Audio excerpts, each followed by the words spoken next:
El fraude consistió en vaciar, depredar y saquear a YPF y a las arcas del Estado Nacional por una suma que supera los 46.000 millones de dólares, transfiriéndose a ellos mismos los activos de YPF, dejándola colapsada, productiva, económica y financieramente, con consecuencias devastadoras para nuestra economía. Los responsables, los Eskenazi y Repsol, con la complicidad de Julio De Vido, Daniel Cameron, Roberto Barata, entre otros, todos ellos bajo el mando y dirección de Néstor y Cristina Kirchner. ¿Cómo lo hicieron?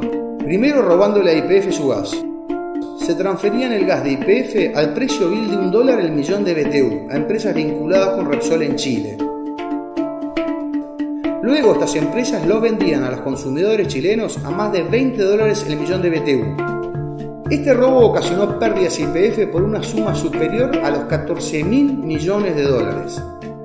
Lo absurdo es que mientras malvendían a $1 nuestro gas, el gobierno de Cristina Kirchner importaba gas de Bolivia a $5 el millón de BTU. Cuando Repsol agotó las reservas de gas de YPF, el gobierno de Cristina Kirchner comenzó a importar gas desde Trinidad y Tobago, comprándole a empresas Repsol con millonarios sobreprecios. Segundo, robándole a YPF su petróleo. El petróleo de YPF se transfería al precio vil de $12 el barril a empresas vinculadas con Repsol en el exterior. Luego estas empresas lo vendían al precio verdadero, que oscilaba entre $40 y $60 el barril, pero YPF solo recibía el precio vil. Tercero, robándole a YPF sus yacimientos. Además del gas, el petróleo, se transferían directamente los yacimientos enteros que YPF tenía en el exterior y que fueron adquiridos antes de que conociéramos acerca de la existencia de Repsol, los Eskenazi y los Kirchner. Estas maniobras fueron la principal causa por la cual YPF no produce el gas y petróleo que necesitamos los argentinos. Por eso tenemos que importarlo y vos estás soportando constantes aumentos. Lo escandaloso es que estos aumentos de gas hoy también van a parar a las arcas de Repsol por su participación en la empresa Gazvan que opera en nuestro país. Cuarto, robándole a YPF su dinero. Como robarse el gas, el petróleo o directamente el yacimiento entero no les era suficiente y fiel a la consigna "vamos por todos", también se llevaron todo el dinero de YPF mediante el autopago de millonarios e ilegales dividendos que lo enviaban a España y Australia. Considerá que en promedio las empresas petroleras en el mundo pagan por dividendos entre un 30 y 40% de sus ganancias anuales. Repsol y los Eskenazi se autopagaron el 90% de las ganancias y en algunos casos un 30% por encima de las ganancias que tenía YPF, y eso está prohibido por la ley. De esta manera le sacaron a YPF unos 16.000 millones de dólares. Otras maniobras para robarle el dinero a YPF fueron los pagos ilegales de honorarios a los directores por cientos de millones de dólares también enviados al exterior. Empresas proveedoras que eran de ellos mismos fueron contratadas por YPF con millonarios sobreprecios. Se detectaron pagos a proveedores por bienes y o servicios inexistentes conocidos como facturas truchas.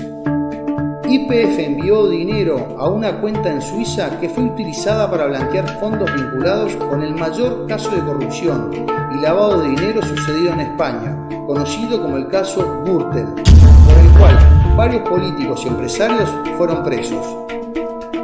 Congresistas argentinos denunciaron que Repsol pagó sobornos para que las provincias argentinas la renovaran por 17 años los contratos de concesión de los yacimientos, los cuales estaban siendo saqueados. El regalo a los Eskenazi. En el 2008 y 2011 le regalaron a los Eskenazi el 25% de YPF evaluado en 3.500 millones de dólares. Para ingresar a YPF, los Eskenazi crearon dos sociedades llamadas Petersen, que eran un sello de goma, sin patrimonio, ni personal, ni actividad alguna, que las constituyeron en Madrid tan solo unos meses antes de la operación. Los dueños de Petersen Madrid es una sociedad llamada también Petersen, pero radicada en Australia, cuyas acciones son al portador, aunque existen sobradas sospechas de que estas acciones sean de los Kirchner. Los Eskenazi no tuvieron que pagar un solo centavo, ya que el 100% de los 3.500 millones de dólares serían pagados con las propias ganancias de YPF. Tampoco asumieron ningún riesgo, ya que las garantías eran las acciones de YPF que le regalaba y los desaparecidos fondos de la provincia de Santa Cruz, que se encontraban depositados en el banco Credit Suisse. Como dijo el senador Rodríguez Saá ante el Congreso: así yo también me puedo quedar con el 25% de Coca-Cola o Microsoft. Los Eskenazi y los Kirchner, socios o testaferro, sus vínculos. Los Eskenazi son los propietarios del Banco de Santa Cruz, del cual fue empleado Lázaro Báez. Este banco fue denunciado por haberle pagado intereses exorbitantes al matrimonio Kirchner para justificar su desmesurado incremento patrimonial. Además, los Eskenazi adquirieron el Banco de Entre Ríos y el Banco de Santa Fe, operaciones que fueron muy cuestionadas por el escaso valor de compra. La empresa constructora de los Eskenazi, Petersen, Thiel y Cruz, fue una de las principales beneficiarias de las obras públicas, que recibió fondos por 2.114 millones de pesos, hoy sospechada de corrupción por sobreprecio. Las consecuencias para YPF, su colapso.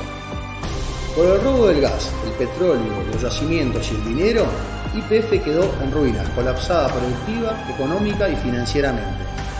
Teníamos un horizonte de reservas de 17 años que se redujo a tan solo 7 años. La producción de petróleo se redujo un 44%. La producción de gas se redujo un 40%.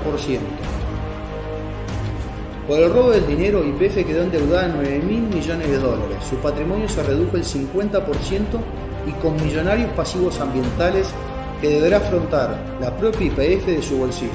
En este estado de colapso de YPF, a fines del 2010 y durante el 2011, Repsol le vendió fraudulentamente a los inversores americanos sus acciones en YPF por una suma cercana a los 2.500 millones de dólares. A los pocos meses de estas ventas y cuando se supo que YPF estaba en ruinas, la acción perdió casi un 70% de su valor y los americanos vieron evaporarse su millonaria inversión. Las consecuencias para los argentinos: los aumentos de gas y combustible, cepo cambiario, recesión y más. El vaciamiento de YPF causó estragos a la economía del país, ya que perdimos el autoabastecimiento energético luego de 20 años y recuperarlo demandará inversiones por 88.000 millones de dólares. Lo más grave: Repsol, los Eskenazi y los Kirchner fueron los responsables del 54% de la caída de producción de petróleo y del 97% de la caída de producción de gas de toda la Argentina. Es por ello que a partir del 2010 tuvimos que importar energía por sumas millonarias y esos dólares agotaron las reservas de nuestro Banco Central. Sin dólares en el Banco Central, el gobierno de Cristina Kirchner implementó el llamado cepo cambiario, conjuntamente con las restricciones a las importaciones y enviar dinero al exterior. Esta es la principal causa de la recesión que desde el año 2011 estamos padeciendo los argentinos. La contracara del fraude: las ganancias de Repsol y los Eskenazi. Cuando Repsol adquirió YPF, era una empresa pequeña, casi sin yacimientos y varias veces menor patrimonialmente. YPF era la mayor empresa del país, líder en América del Sur y con fuerte presencia en el mundo. Hoy Repsol es una gigante energética integrada y global, con presencia en todo el mundo, e YPF es tan solo una empresa local en ruinas que el Estado debe subsidiarla. Los Eskenazi, Repsol, con sus socios los Kirchner, obtuvieron ingresos que enviaron a España, Australia y a los Estados Unidos por un total de 46.000 millones de dólares. La gran mentira: la expropiación. Te mintieron cuando te contaron que la expropiación fue una gesta nacional y popular en beneficio del país. Los verdaderos motivos fueron el salvataje a Repsol y a los Eskenazi de una empresa en ruinas, con millonarias deudas y escasa producción. Además, y como en el caso Chicone, la expropiación le sirvió para encubrir todos los delitos cometidos, y a eso se dedicaron Galucio, Kicillof y los jóvenes de la Cámpora. Y por tal motivo, Cristina Kirchner les permitió cobrar millonarios honorarios que los ocultaban a los argentinos. La impunidad. Cristina Kirchner le pagó a Repsol, bajo el relato de la expropiación nacional y popular, unos 5.000 millones de dólares, cuyo costo final para los argentinos es de 10.000 millones de dólares. Los verdaderos beneficios que recibieron Repsol y los Eskenazi fue el pacto de impunidad para impedir que fueran demandados a restituirle a YPF todo lo que le robaron y ser condenados a la cárcel, como lo sostuvo la diputada Carrió. Impunes y envalentonados, los Kirchner y los Eskenazi, que se quedaron con todo sin poner nada, ahora van por más. Las empresas Petersen han demandado a YPF y al Estado argentino en los tribunales de Nueva York ante el juez Griesa por una suma cercana a los 4.000 millones de dólares. Te quieren hacer creer que los Eskenazi no tienen nada que ver. Eso es mentira. Este millonario juicio es un fraude más para continuar con el robo a YPF y al Estado Nacional.